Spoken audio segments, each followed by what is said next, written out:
Sex की ख्वाहिश मर्द में ज्यादा होती है या औरत में? औरत और मर्द की सेक्स टाइमिंग कितनी होती है? क्या मर्द सेक्सुअली भी औरत से ज्यादा स्ट्रांग होते हैं?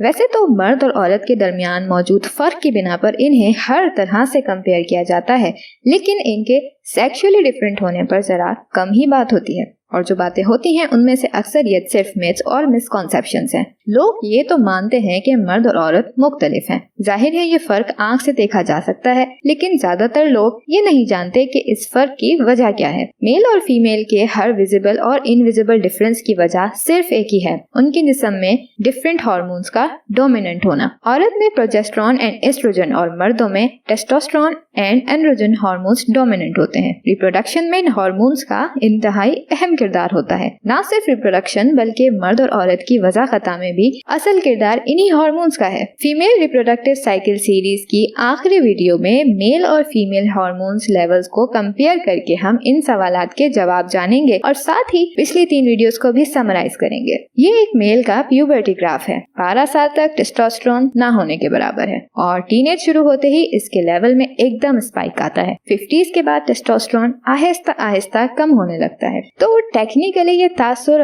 गलत है कि मर्द हमेशा जवान रहता है। 40 साल के बाद मेल्स के स्पर्म की प्रोडक्शन और क्वालिटी घटने लगती है। लो क्वालिटी स्पर्म या लो स्पर्म काउंट जैसे मसाइल अक्सर 40 साल से ज्यादा उम्र के मर्दों में पाए जाते हैं, जो बेबी कंसीव करने या दौरान हमल भी पेचीदगियों का बाइस बनते हैं। अब एक नजर फीमेल्स के प्यूबर्टी ग्राफ पर भी डालते हैं। टीनेज यानी 12 से 13 साल के करीब एस्ट्रोजन हार्मोन एकदम से बढ़ता है और throughout the pubic age हर महीने एस्ट्रोजन के लेवल्स में फ्लक्चुएशंस होती रहती हैं और फिर 50s के करीब जब मेनोपॉज होता है तो एस्ट्रोजन का लेवल एकदम ड्रॉप हो जाता है। यानी कि फीमेल्स की प्यूबिक एज शुरू होते ही इनकी जिंदगी में हार्मोन्स का उतार चढ़ाव शुरू हो जाता है। हर महीने पीरियड से पहले मूड स्विंग्स, प्रेगनेंसी में अलग तरह के मूड स्विंग्स, फिर बच्चे की पैदाइश के बाद पोस्टपार्टम डिप्रेशन और 50s में जब मेनोपॉज हो तब भी इसके असरात उनके मूड पर नजर आते हैं। And all these things are not easy at all. Ovulation के करीब जब एस्ट्रोजन हाई होता है तो औरत की सेक्सुअल डिजायर सबसे ज्यादा होती है और उससे अपने पार्टनर में कशिश महसूस होती है। इसलिए औरत को महीने में इस दौरान कम से कम एक बार सेक्स की जरूरत होती है।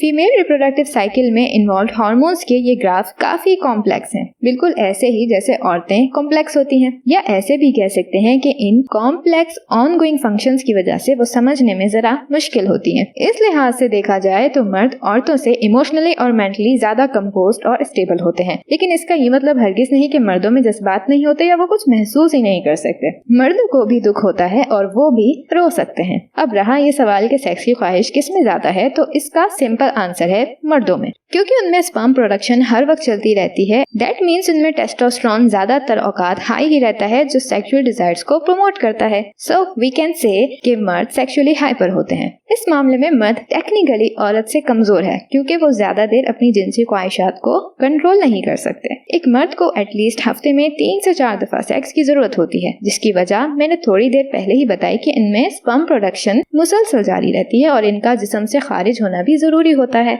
एक मर्द जो ज़हनी और जिस्मानी तौर पर फिट हो, सेक्स उसकी डेली नीड भी हो सकता है, बल्कि उसे दिन में 1 से ज्यादा मर्तबा भी जरूरत हो सकती है। लेकिन हमारी डाइट इतनी रिच नहीं है, ना ही लाइफ स्टाइल ऐसा है कि हम नेचुरली फिट रह सकें। अब हमें अपनी हेल्थ को मेंटेन रखने के लिए बहुत ज्यादा एफर्ट्स चाहिए होती हैं, जो हर कोई नहीं कर पाता। इसलिए हम देखते हैं कि आजकल मर्द जिनसी मसाइल का शिकार हैं, जिसकी असल वजह डाइट और लाइफ स्टाइल है। सेक्स टाइमिंग की बात की जाए तो एक नॉर्मल मेल जिसके टेस्टोस्टेरोन लेवल में कोई मसला नहीं, उसे पेनिट्रेशन से इजैकुलेशन तक 3 से 4 मिनट का वक्त दरकार होता है। औरतों का मामला जरा मुख्तलिफ है। इसका ये मतलब नहीं कि उन्हें ज्यादा देर लगती है। अगर वो सेक्स में इमोशनली इन्वॉल्व हो तो उन्हें भी सेटिस्फेक्शन हासिल करने में यही 3 से 4 मिनट का इंटरकोर्स काफी होता है। इस टॉपिक पर ऑलरेडी हम एक वीडियो कर चुके हैं। अगर आप इस बारे में मजीद जानना चाहें तो ये वीडियो देख सकते हैं। आखिर में बात करते हैं कि क्या सेक्स हमारे लिए बहुत जरूरी है। So yes, it is very important और the most important thing for both males and females. Sex हमारी बेसिक नीड है, जो रिप्रोडक्शन का सबसे अहम हिस्सा है। अगर डाइजेस्टिव सिस्टम ठीक से काम ना करे तो हम डिस्टर्ब हो जाते हैं। इसी तरह रिप्रोडक्टिव सिस्टम का भी सही तरीके से काम करते रहना जरूरी है, नहीं तो ये हमें डिस्टर्ब कर सकता है। इसलिए जिनसी ख्वाहिशात को कंट्रोल करने के बजाय इसे राइट वे में पूरा करना चाहिए, ताकि हम सेक्सुअली फ्रस्ट्रेटेड ना हो और ये हमें डिस्टर्ब ना करे। वीडियो को लाइक करें और हमें कमेंट में आकर बताइए कि अगली सीरीज आप किस टॉपिक पर होनी चाहिए, और साथ ही डॉक्टर जमीला रियाज को सब्सक्राइब कीजिए।